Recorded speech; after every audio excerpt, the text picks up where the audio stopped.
Hey guys, my name is Haley Bryant and I'm reviewing Joel Spring's American Education, Chapter 2, The Social Goals of Schooling. Let's just do a quick overview of what we will be talking about in this review. First, we will be discussing Horace Mann and John Dewey and their beliefs and contributions of the public school system. Then, we will discuss national health through nutrition and drug and alcohol abuse awareness. Next, we will discuss religious and secular issues when it comes to determining moral values, what is right and wrong, and what gets taught in our public school system. Then, we will talk about the moral issues surrounding sex education and the changes it has made in our society. Next will be different moral issues surrounding the issues in gay and lesbians in the school system. Then we will discuss character education, also known as character counts. Next comes the crime rate changes in and out of schools and what does and doesn't affect those. And lastly, bullying. I hope you enjoy this presentation, and here we go. According to Chapter 1, Horace Mann was known as the father of public schools. He began as a lawyer, but left law in order to pursue education. He believed that education was the source of a good and flourishing society. Although he held somewhat idealistic beliefs about education, he never backed down from trying to instill his views in the public school system. He believed that if everyone used their right to vote, then political change would come about. Therefore, he believed that the school system should instill a common desire to vote. In addition, he believed that crime rates could be reduced if more people were enrolled in school and if a common set of moral beliefs were taught in school. Unfortunately, this was not the case, as you will see later on in this presentation. Mann also believed that in order to diminish the ever-widening gap between the rich and poor, students from all socioeconomic and racial backgrounds should be put together in one classroom. Although this was a good idea, at the time it was limited by the segregation, discrimination, and denial of citizenship that was going on all around. It wouldn't be until the civil rights movement many years later that these barriers would somewhat be broken. In addition to Horace Mann, we also have Dewey. John Dewey held the belief that schools brought people and their ideas and beliefs together to lessen friction and instability. Because of this idea, Dewey, who was thought of as the great educational philosopher of his time, was a big proponent of the school expansion in the 1880s to 1920s. During this expansion, school was seen as a general welfare program under the slogan, "The whole child goes to school." Public schools began to take on the responsibility for the child's health, wellness, and cleanliness by hiring school nurses, doctors, dentists, and in some cases even installing school showers. Schools also began to create after-school programs and build playgrounds in order to create a place for children to play outside of school. In addition, diet became important to public school systems, and school cafeterias were created, as well as home economics classes, which taught students healthy food habits for the home. The school became the social place for the community as well, and schools built auditoriums for the community to use. The idea behind this was that these would take the place of bars, dance houses, brothels, etc., and that the morality of the community would be uplifted when the recreational settings were changed to community-based. In turn, this would provide hope to the family and one day provide positive change to the community. In line with Dewey's ideas on school health concerns, a national health campaign began at the same time. School cafeterias and home economics classes, which are now called family and consumer sciences, began to play a major role in improving the quality of the nation's health. The idea was that the school cafeteria would reform the American eating habits by persuading children to abandon their unhealthy eating habits and retain the healthy habits of the school. In addition, the home economics classes were designed to teach women how to cook with quicker instant foods, also clean, sew, budget, etc., and eventually have more time in the home to educate and improve the condition of the community. However, this early home economic class paved the way for the processed and fast food generation that we live in now. Concerned about this diet that we have created for ourselves, Congress began the Obesity Prevention and Treatment Act in 2002. According to Spring, at that time, more than 60% of U.S. adults were overweight, and in 2010, the CDC reported that in the past 30 years, childhood obesity has tripled. Now, there are again reforms that are aimed toward improving the nation's health and eating habits, including First Lady Michelle Obama's Child Nutrition Bill, which proposes to make school breakfasts and lunches healthier and more nutritious. In addition to food, there has been an increase since the 19th century on national drug and alcohol abuse awareness.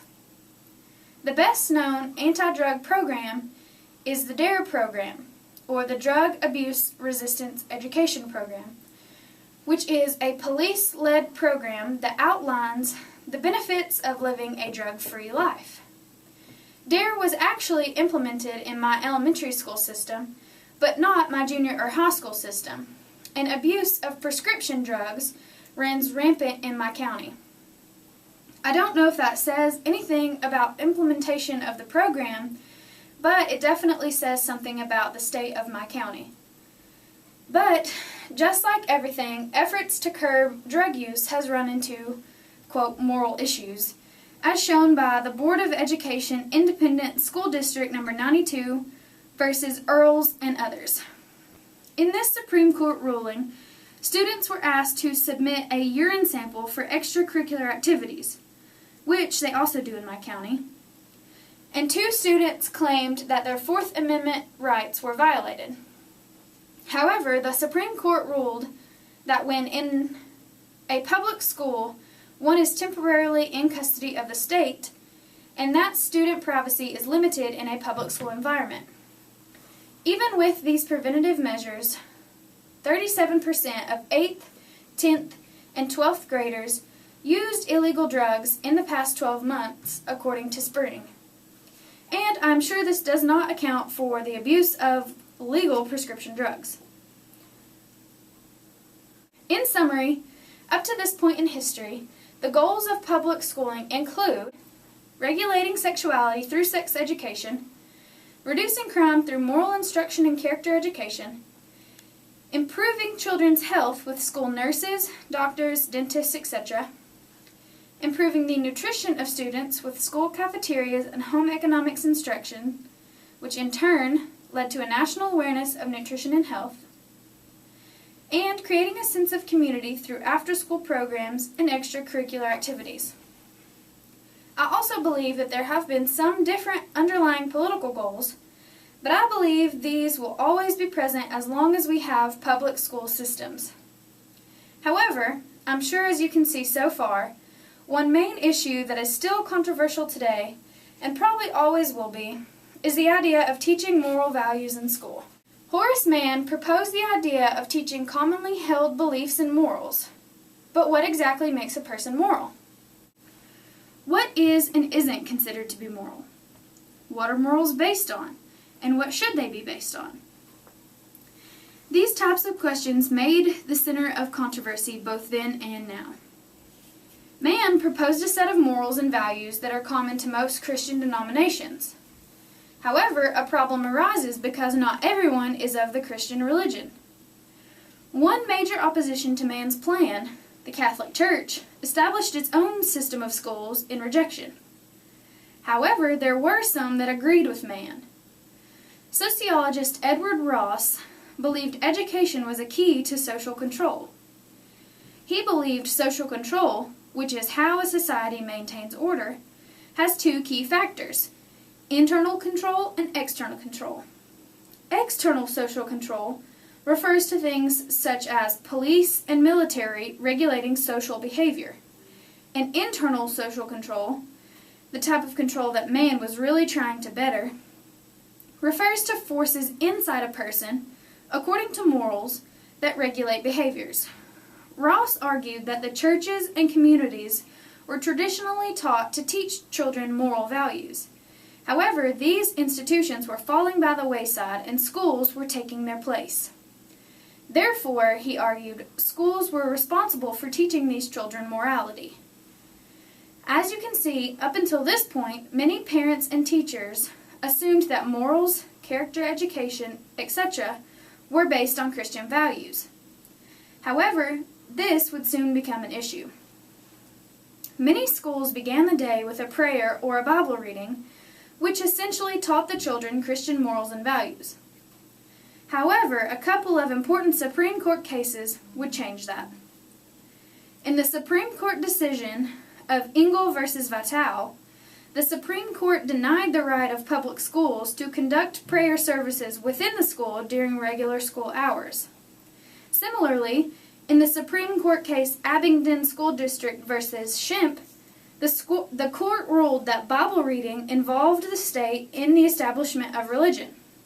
However, these court cases led to another outrage, and a special section of the No Child Left Behind Act was added called school prayer, which gives constitutionally protected prayer. This protected prayer contains the right for students and teachers to pray and organize religious clubs on school campuses. As you can see, it is impossible to please everyone, and there will always be disagreements on the issue of morality and what is considered moral.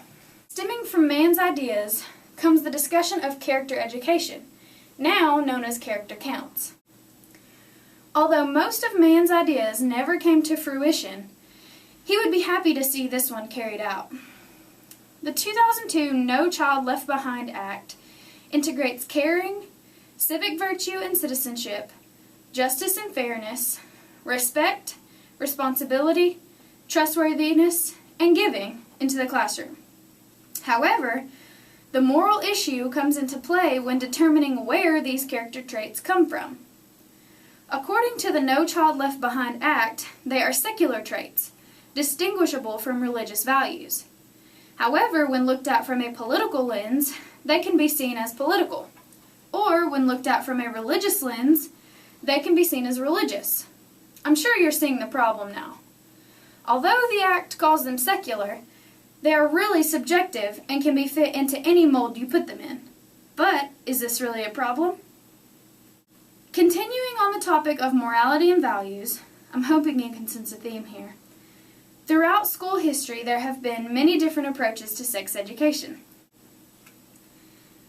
Of course, this has raised more conflict due to the sensitive subject material. Sex education was first promoted in 1926 by the National Education Association's Committee on Character Education in order to fight the steady decline of the traditional family and to regulate sexual impulses. These early courses taught that sexual control was necessary in order to maintain and protect a stable family. As in the 1920s, today sex education is controversial, however, in different ways. In the 1920s, sex education was more controversial in that some people disagreed with the idea of it being taught at all. Today, the disagreement is more on what and how the information should be presented, aka the values that should be taught. Some believe that abstinence should be taught in schools, whereas others believe that AIDS prevention and safe sex should be taught. But has sex education even worked so far? According to Spring, pregnancy rates have declined, but that may be contributed to the use of more contraceptives. However, one major problem is that STDs are still increasing in young women. Therefore, while we disagree over the type of sex education that is taught in public schools, STDs are still on the rise. I believe that this is the real problem here. Not only is sex education a controversial topic, but education on other non-traditional types of relationships, as well. It was reported in 2009 that 91% of middle school students had been harassed in the past year due to sexual orientation. Of those 91%, 39% had even been assaulted. But where does this value of intolerance come from? Does it come from the school, or does it come from home? And is it the school's job to teach the value of tolerance? Based on what I have reported thus far, most everyone disagrees with teaching morals and values in school. So what about this value? Is it any different? These are hard questions with sometimes even harder answers. However, no matter what, no one deserves to be bullied or treated badly, no matter the circumstances. It seems like bullying occurs everywhere now, even in professional sports. But is it really more prevalent, or do we just notice it more now than we did back then? It is important to realize that bullying is not just physical, but it can be mental and emotional as well. It can occur in person, online, over the phone, in text messages, and through many other types of media as well. According to Horace, in 2011, bullying is like a cycle. It affects those who witness it, which may not report it, which in turn affects others in the class. If it's not reported, teachers don't intervene, and the bullier is legitimized, which causes more extreme behavior. Therefore, empathy for the bullied is lost because he or she isn't defending himself. In turn, the more bullying that is done, the more the bar is raised, and the more that is deemed acceptable. Because of the cycle, what morality is normally seen as universal, that bullying is bad, is justified by those involved or those witnessing the bullying and not doing anything about it. Even though awareness has been raised in recent years, more needs to be done. The cycle can't continue, and bullying must be put to an end. Now, let's find out if Mann's ideas on school, attendance, and crime rates were really true. In reality, there was no causal relationship between a child's attendance and crime rates. In fact, as school attendance went up, so did the crime rate for certain crimes. However, one thing that Mann did not factor in was the level of education of the child. It was shown that the level of education was correlated with criminal convictions, and the higher level of education, the less likely a person is to be in jail. However, this does not imply causation either, considering other factors like socioeconomic status and peer relationships have an impact as well. According to Deming in 2012, high-risk children that were able to choose which school they went to, most oftentimes a higher quality school, rather than being forced to go to the zoned school for their district, were significantly less likely to commit crimes than children who were forced to go to the zoned school for their district. From this, you can infer that peer groups and school quality have an impact on crime rate in high-risk children. One thing that Mann didn't take into account was school crimes. He believed that schools would reduce crime, but he did not take into account schools fostering crime. Due to school crimes rising in recent years, the National Crime Prevention Council provides a set of standard safety tips for school administrators that is important to know in order to prevent any type of violent or nonviolent school crimes. In conclusion, as long as we have opinions and freedom of speech, there will always be issues and disagreements regarding values, morals, character, sex, politics, public schools, teachers, what kind of curriculum is taught, even what kind of colors the walls in the classrooms are going to be painted. However, it's our job to find the line and determine what exactly is important and what doesn't really matter. At some point, we may have to set aside our personal goals, agendas, and opinions for the betterment of society and ultimately our children. Thank you for your time, and I hope you have enjoyed this presentation. Have a great day.